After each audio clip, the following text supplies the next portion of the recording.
है रात्रि क्लास 21 फरवरी 1968। म्यूजियम प्रदर्शनी का नाम भी बदल जाएगा एक दिन, जो क्लियर नाम होगा वो बदली करेंगे समझाने के लिए। फिर भी पढ़ते हैं 21/2/68 की वाणी का दूसरा पेज। दिन प्रतिदिन नई नई पॉइंट समझाई जाती है।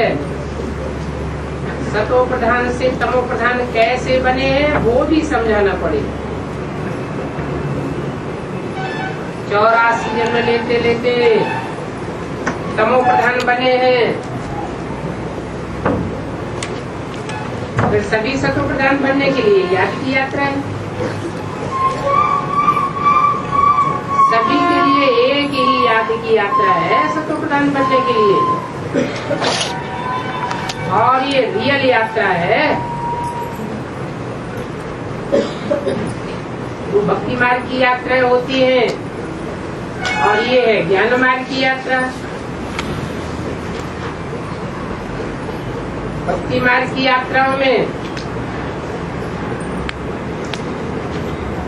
स्थूल रूप से भागते रहते हैं, देह का भागना करना हो जाता है, और ज्ञान मार्ग की यात्रा में भाई को भगाना पड़ता है, मन बुद्धि रूपी आत्मा को भगाना पड़ता है। हम जावेंगे अपने घर, जा करके फिर राजधानी में आना है। वो भक्ति मार्ग वाले तो यहीं इसी दुनिया में धक्के खाते रहते हैं, न शांति धाम जाते और न सुख धाम जाते हैं। सुख धाम के दुख धाम में ही वापस लौट आते हैं। हमको तो अपना राज्य था और बाप की श्रीमत पर हमने ये राज्य लिया था,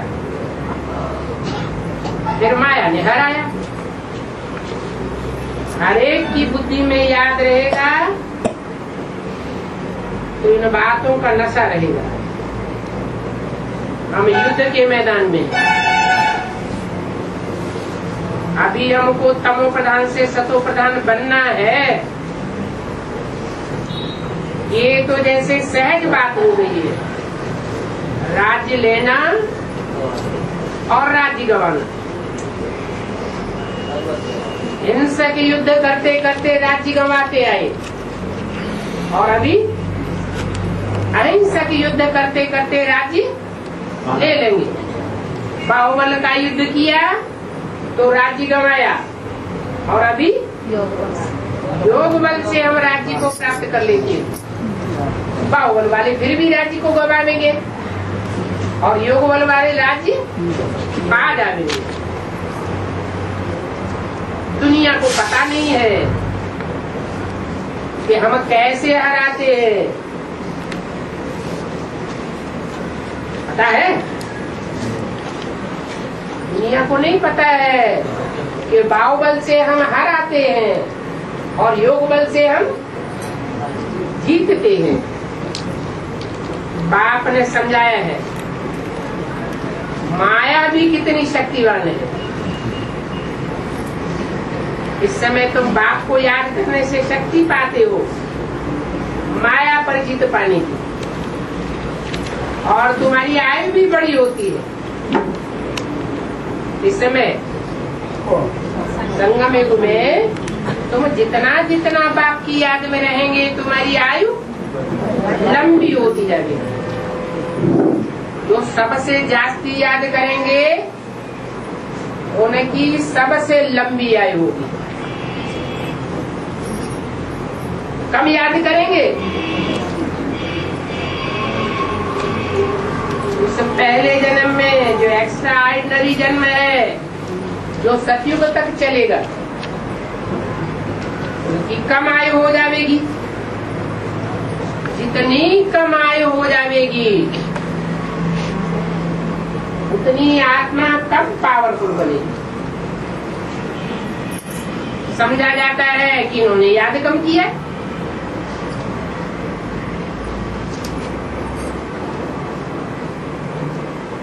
आयु भी बड़ी होती है और पवित्रता की ताकत भी बढ़ती है। तो भेंट की जाती है कलयुग और सतयुग की। कलयुग में कम आयु वाले और सतयुग में बड़ी आयु वाले होते हैं। क्या अंतर है? कलयुगी मनुष्यों में और सतयुगी मनुष्यों में क्या अंतर हो जाता है जो उनकी आयु कम और उनकी आयु लंबी?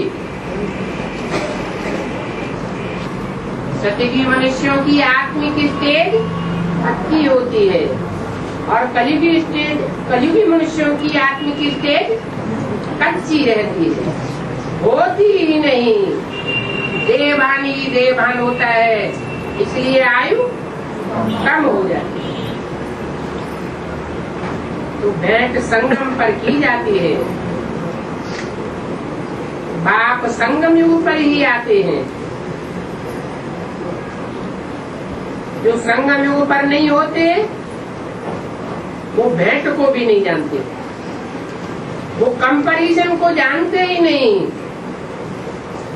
ये तो तुम ही समझा सकते हो।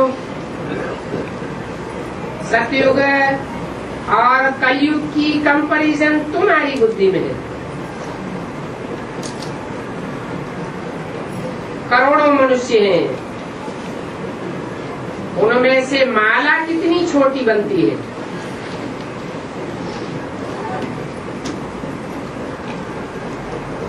ये माला रूपी संगठन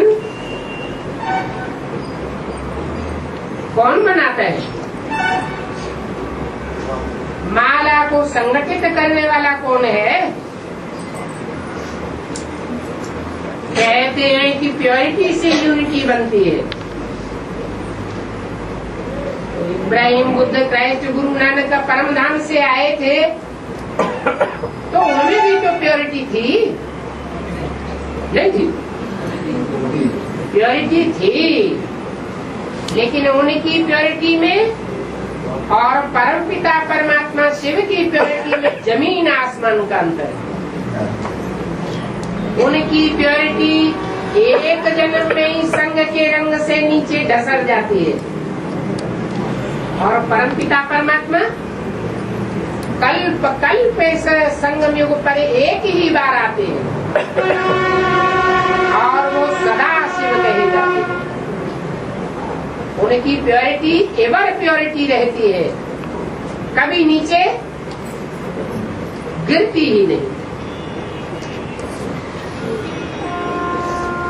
तो देखो 500-700 करोड़ मनुष्यों में माला कितने थोड़ों की बनती है। ऊंचे इम्तिहान में थोड़े ही पास होते हैं। यहाँ भी ऐसे है।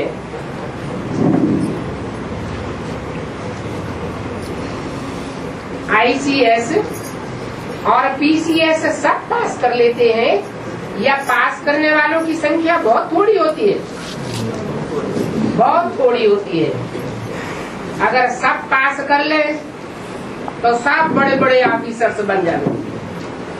बन सकते हैं क्या? नहीं। पढ़ाई पढ़ने का मापदा जिनका ऊंचा होता है वो ही ऊंची पढ़ाई पढ़ पाते हैं। तो माला भी नंबरवार बनती है। माला था संगठन, ऊंचे से ऊंचा संगठन, फिर मीडियम संगठन, फिर नीचे दर्जे के संगठन। उन संगठनों की यादगार है मालाएं। फर्स्ट क्लास माला, सेकेंड क्लास माला, थर्ड क्लास माला। सतयुगी दुनिया में थर्ड क्लास माला में कितने होंगे? 4.5 लाख होंगे। जो जन्म देने वाले रचयिता की स्टेज में होंगे उनको कहेंगे थर्ड क्लास प्रजा। पहले जन्म की प्रजा में भी कोई खसूसियत होती है, ये विशेषता और जन्मों की प्रजा में नहीं होती। वो हैं डायरेक्ट बाप के बच्चे। प्रजा माना ही बच्चे। आखिरी पुरुषार्थ करते करते एक बाप से ही प्रभावित होंगे और कोई मनुष्य मात्र से प्रभावित होने वाले नहीं है। आखिरी माने एट लास्ट, लेटेस्ट। कोई से भी लिखत में तुम पूछ सकते हो, पहले तुम जैसे बेबियां थे, आस्ते आस्ते अब पढ़ते जाते हो और समझाते जाते हो। तो समझने और समझाने में मेहनत तो लगती है ना। समझाना पड़ता है, समझना पड़ता है कि आत्मा 84 जन्म कैसे लेगी। इतनी छोटी आत्मा है, उसमें ड्रामा का सारा पार्ट भरा हुआ है। बातें तो बहुत सहज है समझने की। बाप जो समझाते हैं वो ही राइट है, बाकी जो भी मनुष्य मात्र समझाते हैं कुछ न कुछ उसमें अपना मिक्स कर देते। हम भारतवासी राजाई में थे, अभी आयरन एज में आ गए, जरूर गोल्डन एज के बनेंगे। तुम लिखते भी ऐसे हो,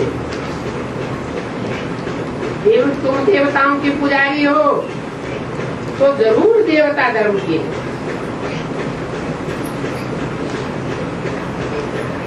क्या देवता धर्म के पुजारी क्या बनेंगे?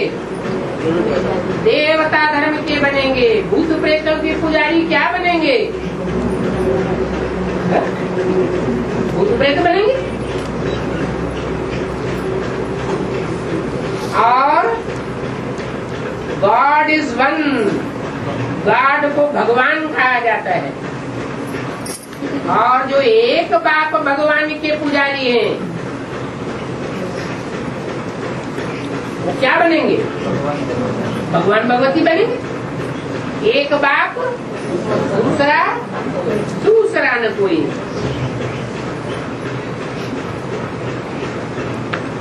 तो तुम अपन को सिर्फ देवता क्यों नहीं समझते हो? क्योंकि पतित बन पड़े हो।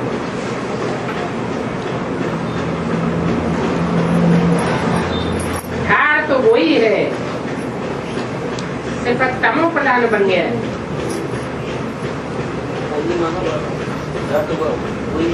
तो पहले सतो प्रधान झाड़ था सतयुग में, वही झाड़ा भी है।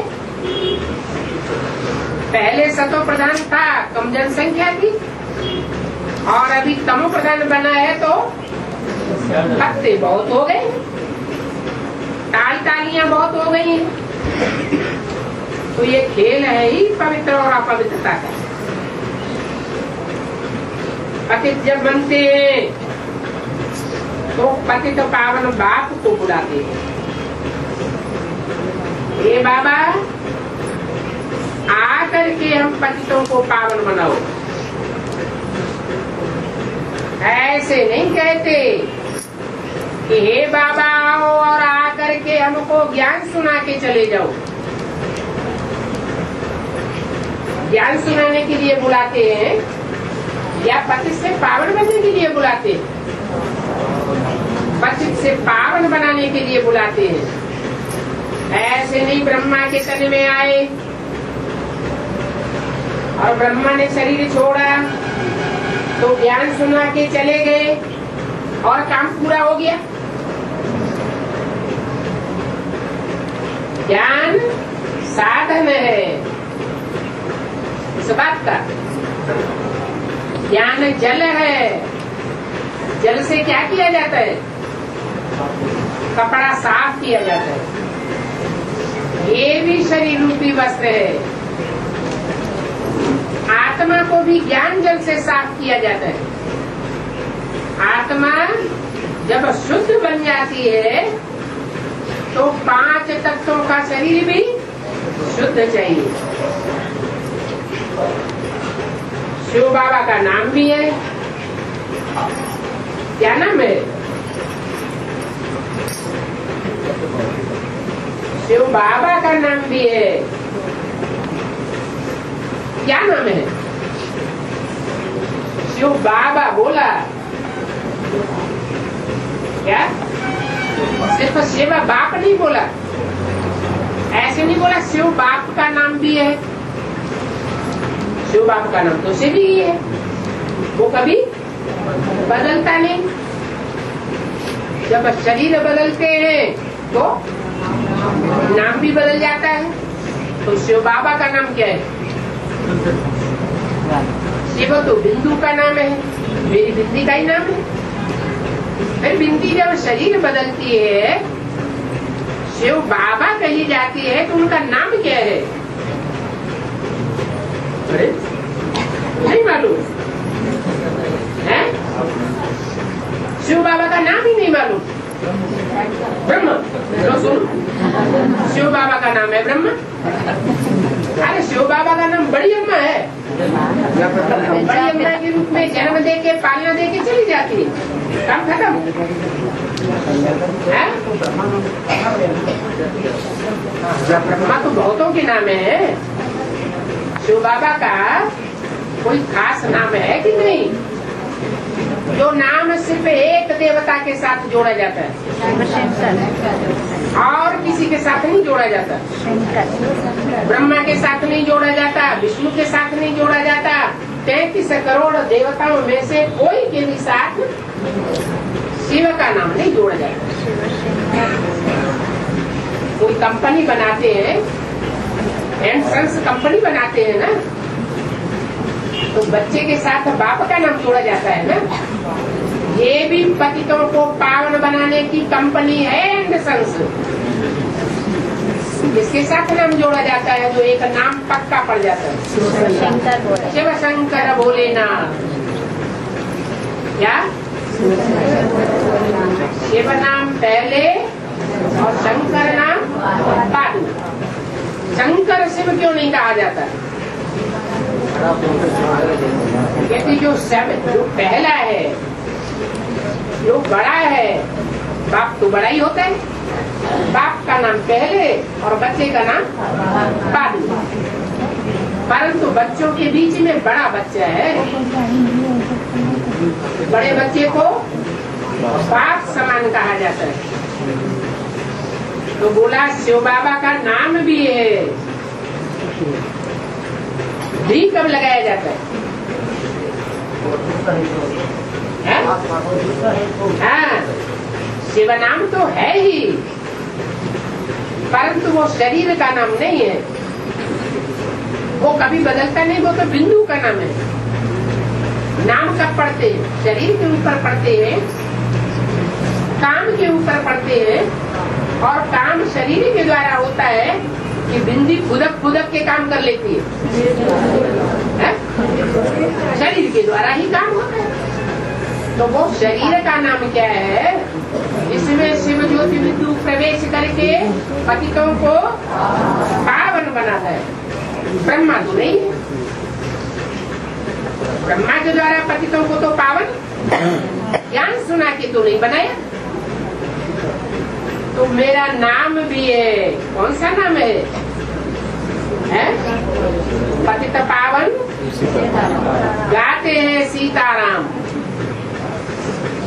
तो एक है पतित पावन या दो है पतित पावन? दो है।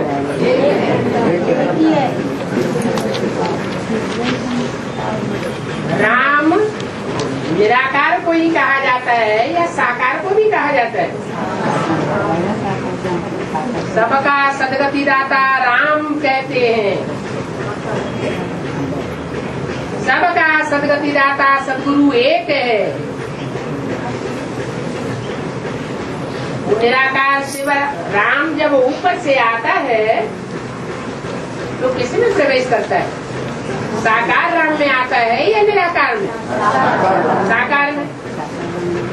तो तुम सब सीताएं हो और मैं हूँ राम बाप,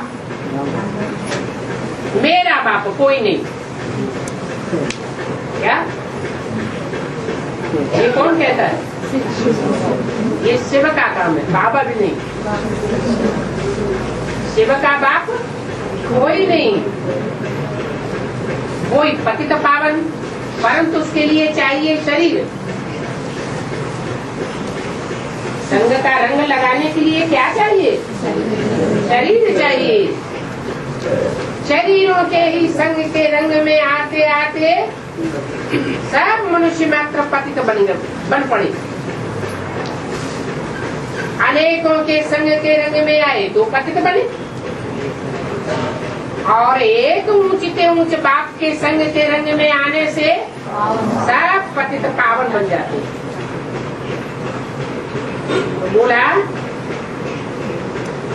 शिव बाबा का नाम भी है और वो शिव बाबा निराकार है। क्या निराकार का मतलब क्या हुआ? ऐसे नहीं कि वो बिंदु है सदैव। जब इस सृष्टि पर आता है तो जिस तन में भी प्रवेश करता है, प्रवेश करने के बावजूद भी, साकार में आने के बावजूद भी वो निराकारी स्टेज वाला है। वो कभी भी साकारी स्टेज नहीं धारण करता। निराकार है तो निराकार, परंतु शिव जयंती कहा जाता है। अब जयंती निराकार ज्योति बिंदु की होगी या साकार की होगी? साकार की जयंती होगी। हाँ, ये हो सकता है। एक जयंती होती है हद की, पेट से जन्म लेते हैं हद का, गर्भ से, और एक जयंती होती है बेहद की, सारे संसार में प्रत्यक्षता होती है। सब जान जाते हैं कि बेहद का बाप आया हुआ है और उनकी ये जयंती, तो जरूर वो यहाँ आते हैं।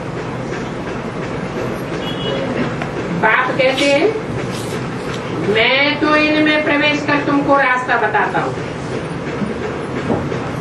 इनमें या इसमें? इनमें क्यों कहा? दो आत्माएं हैं, एक में प्रवेश करते हैं तो सुनाते हैं। क्या? सुनने सुनाने का काम चलता रहता है। वो है माँ का रूप। और दूसरे में प्रवेश करते हैं तो बाप के रूप में सुनाने के साथ साथ समझाते भी। बाप का काम है समझाना, टीचर के रूप में भी समझाते हैं।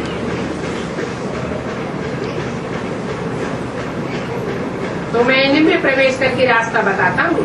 मेरा पार्टी है नरकवासी को स्वर्गवासी बनाना। क्या? कहाँ का वासी? स्वर्गवासी। वो स्वर्गवासी पहले कहाँ के वासी थे? नरकवासी। नरक नाम क्यों दिया? क्योंकि नरक नाम इसलिए दिया कि नर ने जो कुछ किया, जो दुनिया बनाई, वो ऐसी दुख की दुनिया बनाई कि सिर्फ नरक के द्वारा ही बनाई जाती है। भगवान वो दुनिया नहीं बनाता।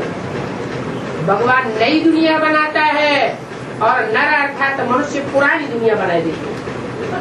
भगवान सतो प्रधान दुनिया बनाता है और मनुष्य तमो प्रधान नारकीय दुनिया बना देते हैं।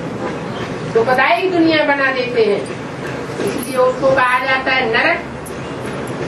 और भगवान जो दुनिया बनाते हैं उसको कहा जाता है स्वर्ग। नर कहा जाता है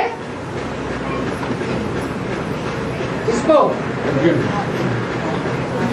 नर कहा जाता है मनुष्य को। मनुष्य सब विकारी होते हैं। क्या मनुष्य मात्र जितने भी हैं इस धरती पर 500-700 करोड़, वो सब विकारी। उन निर्विकारियों को, उन विकारियों को निर्विकारी बनाने वाला एक ही बाप है जो सदैव स्वस्थिति में रहता है। तो स्वस्थिति में रहने वाला जो बनाता है वो है स्वर्ग। नरक क्या बनाता है? नरक। और सदा स्वस्थिति में रहने वाला क्या बनाता है? स्वर्ग। वो बना देगा। हमको तो कुछ नहीं करना ना। स्वर्ग बनाने वाला स्वर्ग बना देगा, हमको तो कुछ नहीं करना। हमको कुछ करना है कि नहीं करना है? अगर हमको कुछ नहीं करना हो तो 500-700 करोड़ जो भी नर हैं, मनुष्य मात्र है, वो सारे स्वर्ग में चले जाए।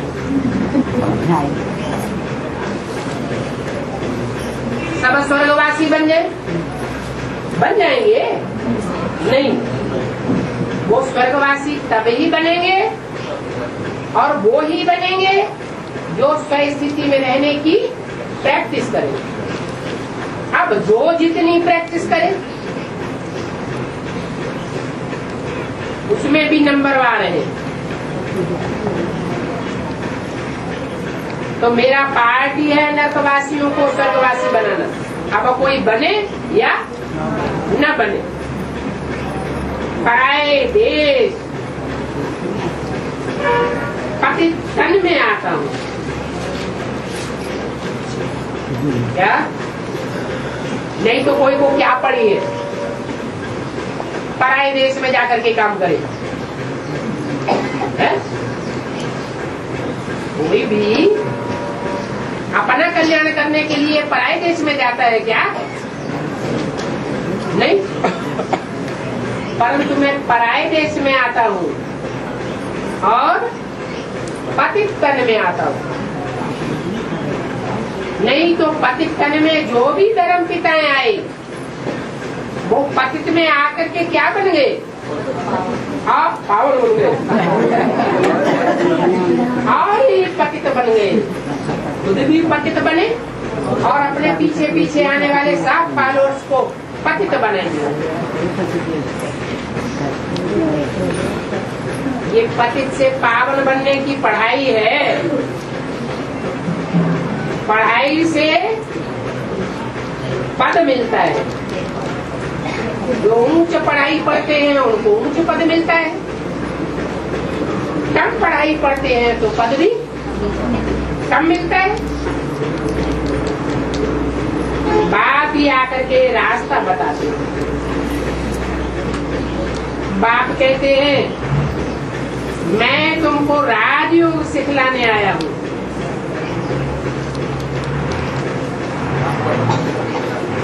मैं ही आया हूँ। राजयोग की पढ़ाई और किसी ने नहीं पढ़ाई है, न कोई रास को जानता है।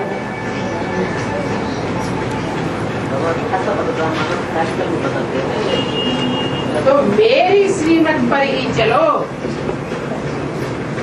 क्या राजयोग की पढ़ाई और कोई पढ़ा ही नहीं सकता? तो क्या करना है? सिर्फ मेरी मत पर चलो। औरों की मत पर चलेंगे तो राजयोग की जगह राजभोग सीखेंगे, राजयोग नहीं सीखेंगे। इस समय ही राजयोग सिखाने का मेरा पार्ट है। क्या संगम युग पर ही मैं राजयोग सिखाता हूँ, न कलयुग में, न द्वापर में, न त्रेता में, मेहनत है सतयुग में। फिर सतयुग में तो तुमको सुख मिल जाता है।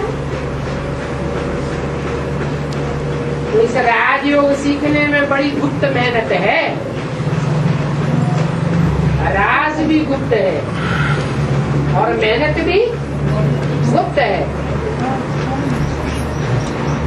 तुम्हारा दान मान पद मतबा सब गुप्त है। पांडव होते ही है गुप्त।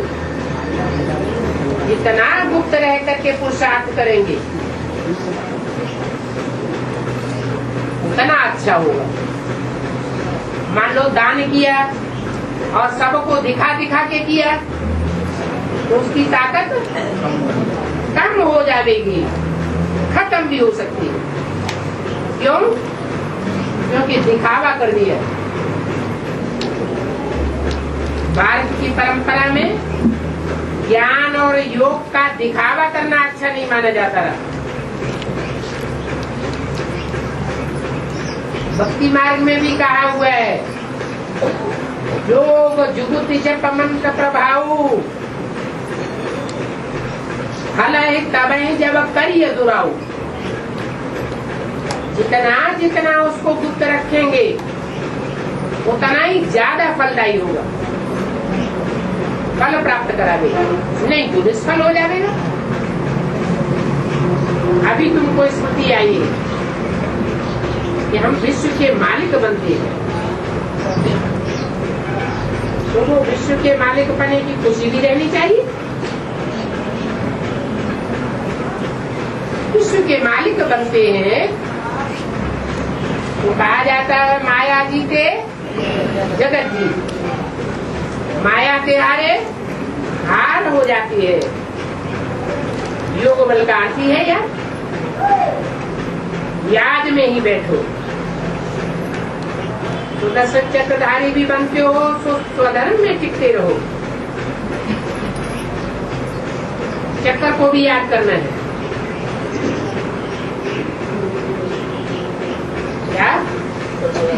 सही स्थिति में जितना टिकेंगे तो बुद्धि सूक्ष्म बनेगी या विस्तार में जाने वाली बनेगी।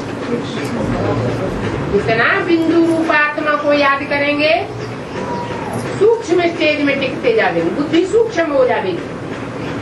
और बुद्धि सूक्ष्म होगी तो ज्ञान की गहराइयों को जास्ती पकड़ेगी, तो चक्कर भी जास्ती याद आवेगा। अपन को अशरीरी आत्मा समझना है, दूसरों को भी देह के रूप में नहीं देखना है, अशरीरी आत्मा को देखना है। आत्मा में ही ज्ञान ठहरता है। अपन को आत्मा समझ, सामने वाली आत्मा को, सामने वाले व्यक्ति को आत्मा समझ के ज्ञान देंगे तो उसकी बुद्धि में भी ज्ञान ठहरेगा। समय आ जाता है तो फिर कर्मातीत अवस्था को पालेगा। तो फाउंडेशन ही आत्मिक स्थिति का डालना चाहिए। अभी टाइम है याद की यात्रा में जाने का। क्यों? आगे टाइम नहीं जाएगा, आगे टाइम रहेगा या नहीं रहेगा? नहीं जाएगा। क्यों? टाइम कहाँ ऊपर परमधाम में चला जाएगा। हाँ, आगे चल के इतनी जास्ती हलचल बढ़ेगी कि कोई का बुद्धियोग स्त्री रह नहीं सकेगा। जितनी जिसकी प्रैक्टिस हो गई उतना ही रह जाएगा। तो अभी आज की यात्रा की प्रैक्टिस करने का समय है। बाप की याद में रहने से ही तुम्हारी जंग निकलेगी। 5 विकारों की देह अभिमान की जंग चढ़ी हुई है।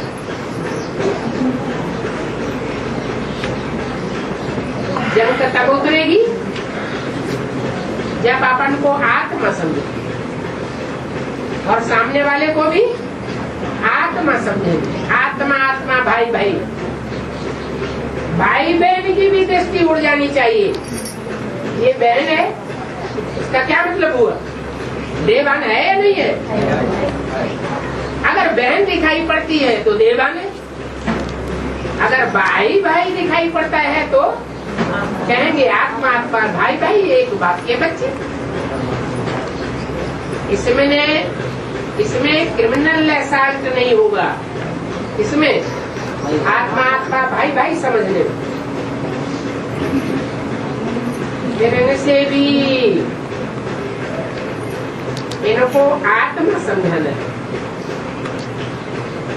शरीर से भी परे निकल जाना है। नंगे आए थे नंगे वापस जाना है। कोई चीज का आत्मा के ऊपर आवरण न रह जाए। क्या आत्मा नंगी आई थी, इस दुनिया में आकर के 5 तत्वों का चोला लिया तो देह में भी लगाव न रह जाए, देह के पदार्थों में भी लगाव न रह जाए, और देह के जो भी क्लेश जन्म के संबंधी हैं उनमें भी कोई प्रकार का लगाव न रह जाए। यहाँ तक कि आवाज से भी परे जाना। क्या ऐसी याद की स्टेज चाहिए जिसमें आवाज की भी दरकार न रहे। ऐसे नहीं कि अंत तक गीत बजाते रहो, टुन टुन टुन टुन रिकॉर्ड बजाते रहो तब याद आवे। तो निराकारी स्टेज नहीं कहेंगे। निराकारी स्टेज अर्थात आवाज से भी परे, आवाज के भी आधार लेने की दरकार नहीं, सुनने और सुनाने से भी परे। क्या जब ऐसी स्टेज बन जाएगी और जिनकी भी ऐसी स्टेज बन जाएगी और उसको फिर मोबाइल और फोन की दरकार रहेगी? नहीं रहेगी। अभी साधनों के आधार पर चल रहे हैं। क्या अभी कच्चे हैं, आत्मिक स्थिति वाले पक्के नहीं है। कोई कोई अनुभव करते हैं कि जो संकल्प हमने किया वही संकल्प उसने किया, जो हमारे मन में बात आ रही थी वही बात बाबा ने कह दी। कभी कभी करते हैं, सदैव सदैव अनुभव नहीं करते। तो बाप कहते हैं अब तुम्हें जाना है अपने धाम। जैसे उस ड्रामा में पार्ट बजाकर फिर घर चले जाते, ऐसे तुम भी 63 जन्मों की शूटिंग का पार्ट पूरा करके वापस घर चले जाते। ये है बेहद की बात। अशरीरी आए, फिर यहाँ आकर के पार्ट बजाया, फिर अशरीरी होकर के वापस जाते। मुक्ति धाम में जाकर के जीवन मुक्ति में आने की नालिश तुम्हारे सिवाय और कोई नहीं जानते।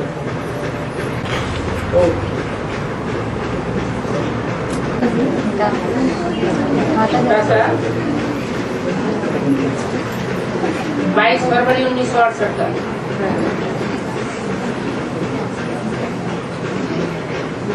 सबसे नई बात है कि श्रीमत पर सत्युग की स्थापना हम बच्चे कर रहे हैं। क्या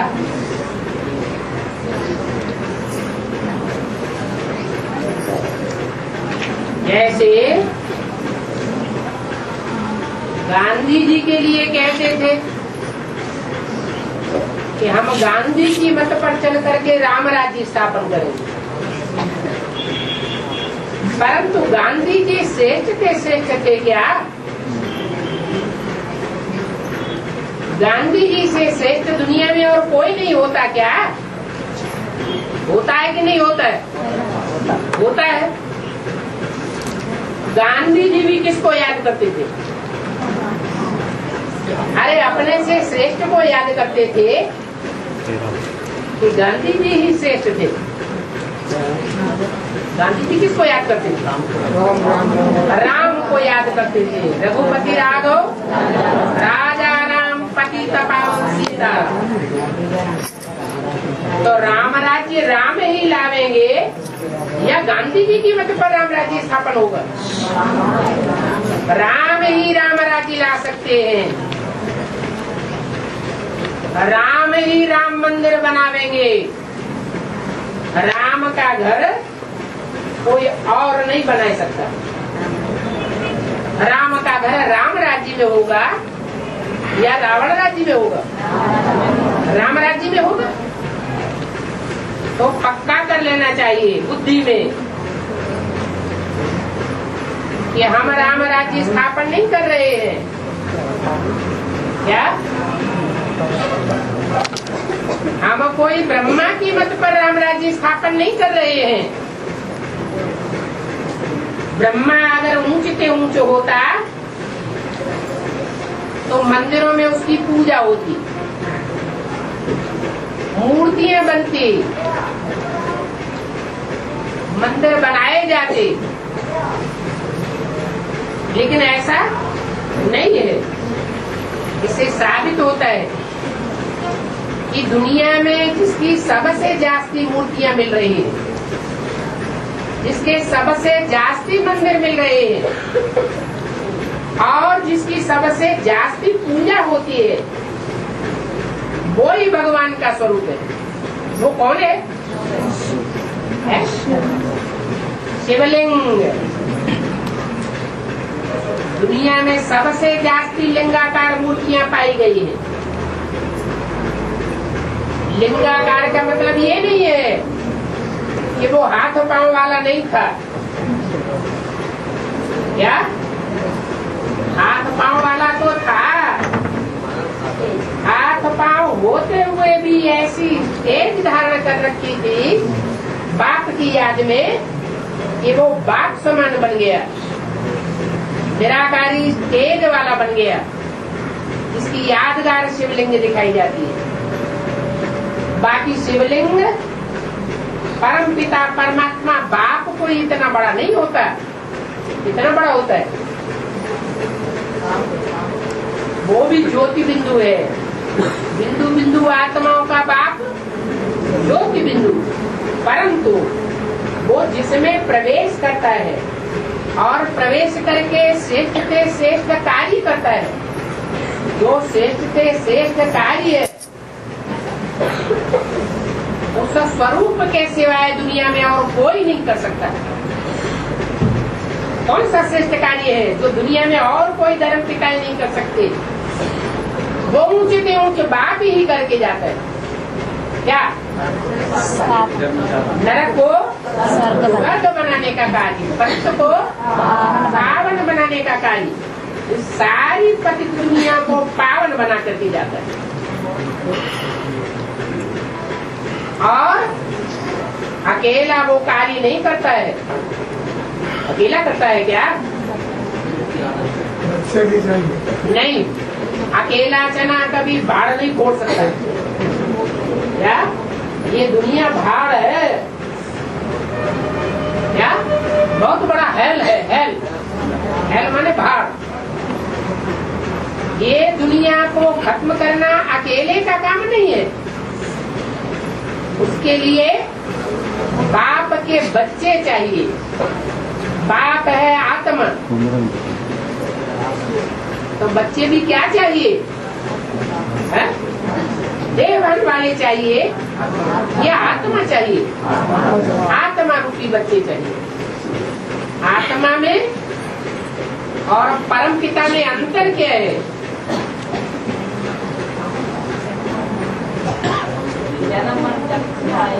आत्माएं जन्म मरण के चक्र में आने वाली है और परम पिता जन्म मरण के चक्र में आने वाला है।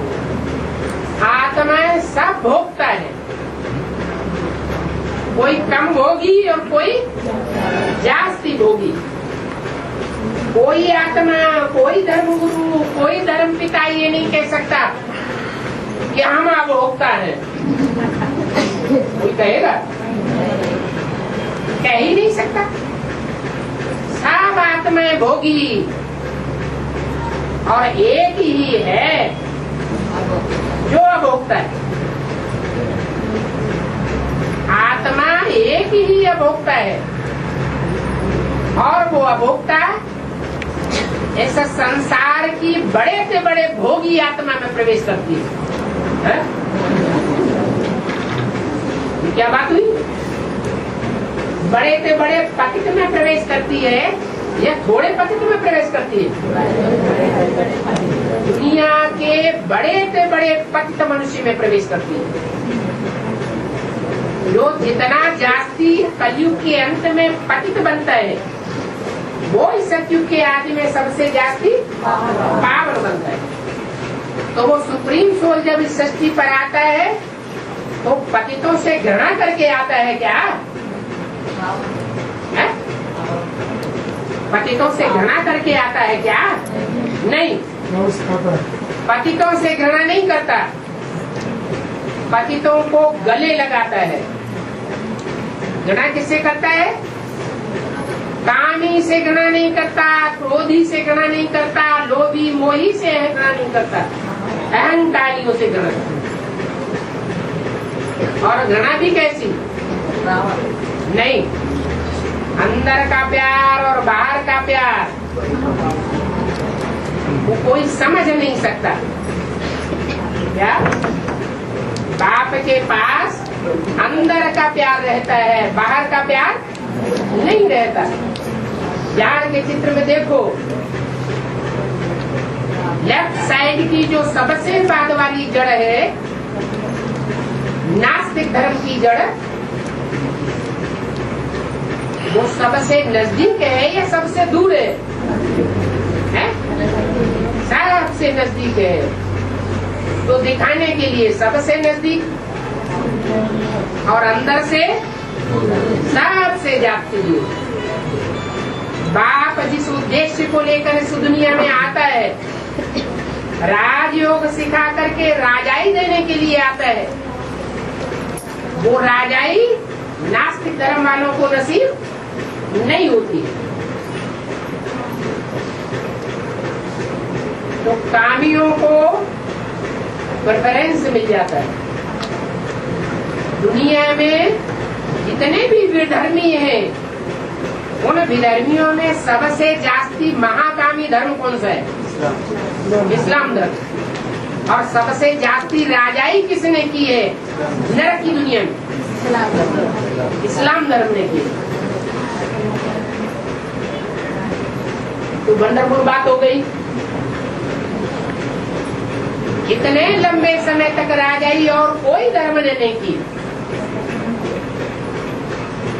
भगवान पवित्रता स्थापन करने आता है या अपवित्र बनाने के लिए आता है?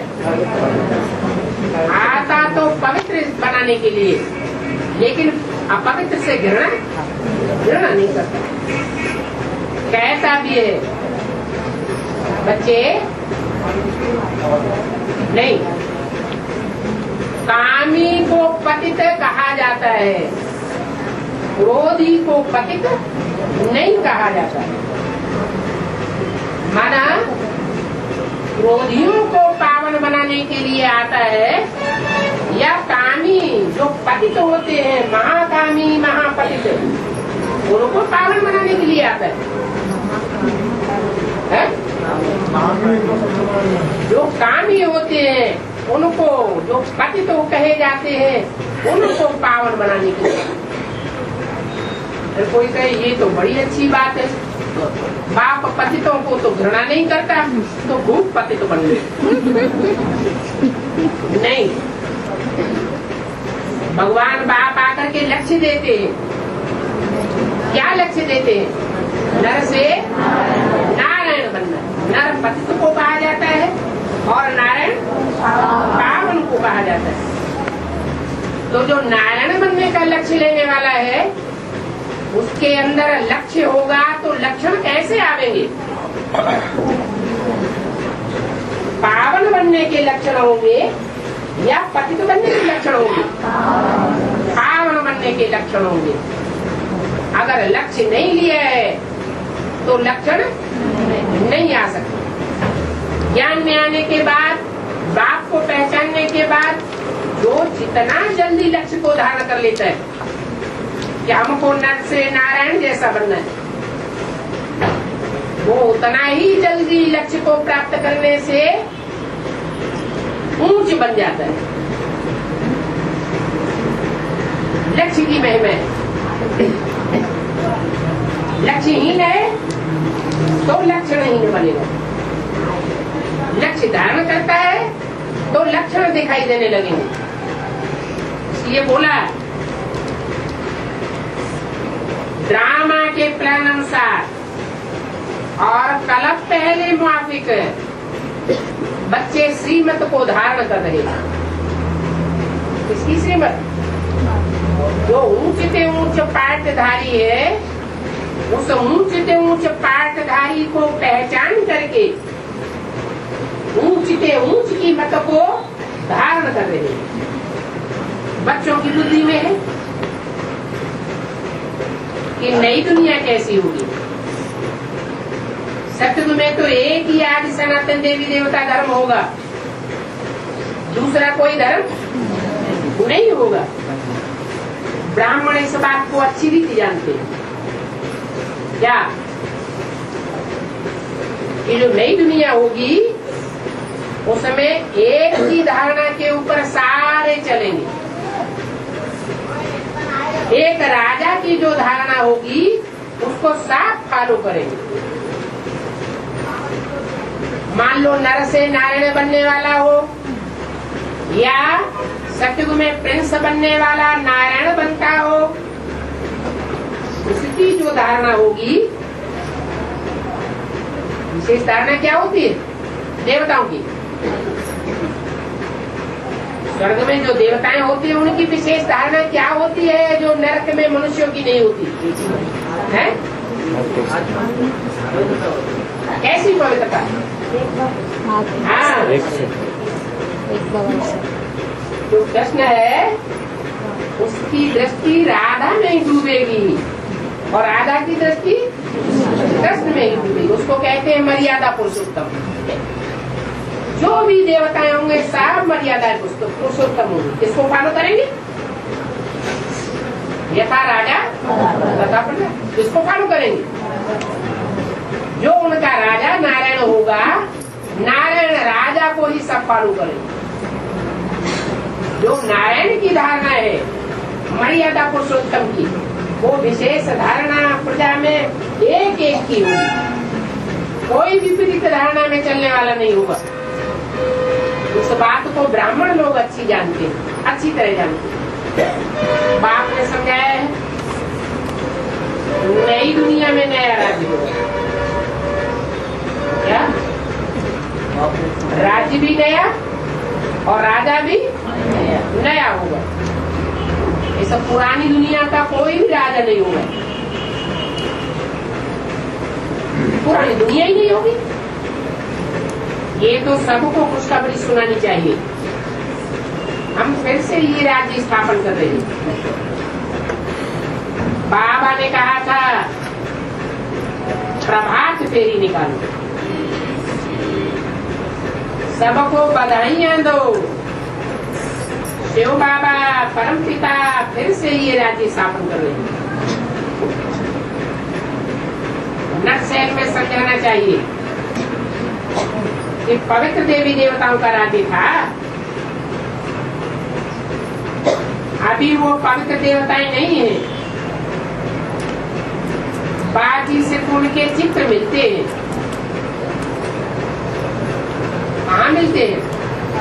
वो चित्र कहाँ से उठाए? आज से 2000 साल पहले अजंता, एलोरा, एलिफेंटा आदि की गुफाओं में जो चित्रकारी की थी चित्रकारों ने, कलाकारों ने, वहां से वो चित्र उठाए। उन चित्रों के आधार पर शास्त्र बनाए गए और शास्त्रों के आधार पर सारी दुनिया में वो चित्र फैल गए। अभी बेहद का बाप कहते हैं अपना गवाया हुआ राज्य ले लो। तुम्हारी खुशखबरी ही है, और है भी सहज राज्य। तुमको बाप से स्वर्ग का वर्षा मिलता है। क्या? यज्ञ के बाप से स्वर्ग का वर्षा मिलता है, और 63 जन्मों में हद के बाप से कौन सा वर्षा लेते हैं? नार की ये वर्षा लेते हैं। शिव जयंती मनाते हैं, शिव बाबा आते भी है संगम युग पर।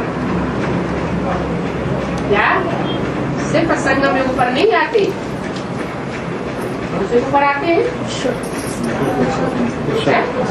पुरुषोत्तम संगम युग पर आते हैं। क्या याद रहना चाहिए? तो संगम युग याद न रहे, संगम युग के साथ साथ पुरुषों में उत्तम कौन है, उत्तम से उत्तम पाठधारी कौन है, वो भी बुद्धि में याद आना चाहिए। उत्तम से उत्तम पुरुष देवी देवताएं ही थे, जिनके चित्र मिलते थे। भारत में उनके बड़े बड़े भव्य मंदिर बने हुए हैं। कौन सा मंदिर भव्य मंदिर है? लक्ष्मी नारायण के भव्य मंदिर बने हुए। शास्त्रों में उनकी कोई ग्लानि नहीं। 33 करोड़ देवताओं में से सबकी ग्लानि है। क्या? हर एक देवता में कोई न कोई डिफेक्ट रहा है, और उस डिफेक्ट के आधार पर उनकी ग्लानि है। जैसे कृष्ण के लिए कहते हैं कृष्ण काला, तो कोई काला कर्म किया होगा कि नहीं किया होगा? है? अरे कृष्ण ने कोई काला कर्म किया होगा कि नहीं किया होगा? काला कर्म किया होगा तो कृष्ण को काला दिखाते हैं, फिर कृष्ण को गोरा भी दिखाते हैं। माना वो काला पर खत्म हो गया तो गोरा, लेकिन नारायण को सदैव गोरा ही दिखाते हैं, नारायण को काला नहीं दिखाते हैं। नारायण की कोई ग्लानि नहीं है, तो ऐसा देवता तुमको बनाते हैं निष्कलंक, जिसके ऊपर कोई कलंक नहीं होता। अभी तो रावण राज्य, क्या नारायण का राज्य नहीं है? रावण माने रुलाने वाले का राज्य है। नारायण का राज्य नहीं है। नारायण कैसा? जिसका घर नार अर्थात ज्ञान जल में ही जिसका घर है। ज्ञान सुखदायी होता है, यह दुखदायी होता है। जो ज्ञान रूपी जल में रहने वाला है वो सदैव सबको सुख ही देगा या दुख भी देगा? बहुत से ऐसे हैं ज्ञान सुनाने वाले, बेसिक में भी है, एडवांस में भी है। बेसिक ज्ञान सुना करके भी दुखी कर देते हैं और एडवांस ज्ञान सुना करके भी दुखी कर देते हैं। तो उनका ज्ञान है या अज्ञान है? वो ज्ञान नहीं है जो दूसरों को सुख न दे सके। ईश्वर का ज्ञान, ईश्वर को सुखदाता कहा जाता है या दुखदाता कहा जाता है? सुखदाता कहा जाता है। सुखदाता की दी हुई चीज जब हम दूसरों को देते हैं तो दूसरों को क्या अनुभव होना चाहिए? सुख का ही अनुभव होना चाहिए। तो अभी रावण राज्य खत्म होने वाला है, दैवी राज्य जिंदाबाद होता है। क्या क्या जिंदाबाद होगा? दैवी राज्य जिंदाबाद और रावण राज्य मुर्दाबाद। ये तो अच्छी बात है ना। गांधी जी ऐसे कहते हैं। कैसे कहते थे? राम राज्य हो, तो अभी ये स्थापन हो रहा है। हम अखरे अखरे चित्रों से समझाए रहे हैं। जो समझेंगे वो ही राज भाग लेंगे। वो ही गीता की एपिसोड वाली महाभारत लड़ाई सामने खड़ी है। पहले सृष्टि पर पंच देवताओं का राज्य था। गीता के भगवान ने आकर के नर को नारायण बनाया था और आप फिर से क्या बना रहे हैं? नर से नारायण जैसा देवता बना रहे हैं। अगर नारायण न भी बने तो यथा राजा नारायण तथा प्रजा बन जाती है। नंबरवार प्रजा भी होती है। नारायण के नंबरवार राज्याधिकारी भी होते हैं, एक जैसे होते हैं। नंबरवार राज्याधिकारी होते हैं, नंबरवार राजधानी स्थापन होती है। तो राजयोग के द्वारा ये राजधानी स्थापन हो रही है। जो पुरुषार्थ करेंगे वो पाएंगे। अच्छा,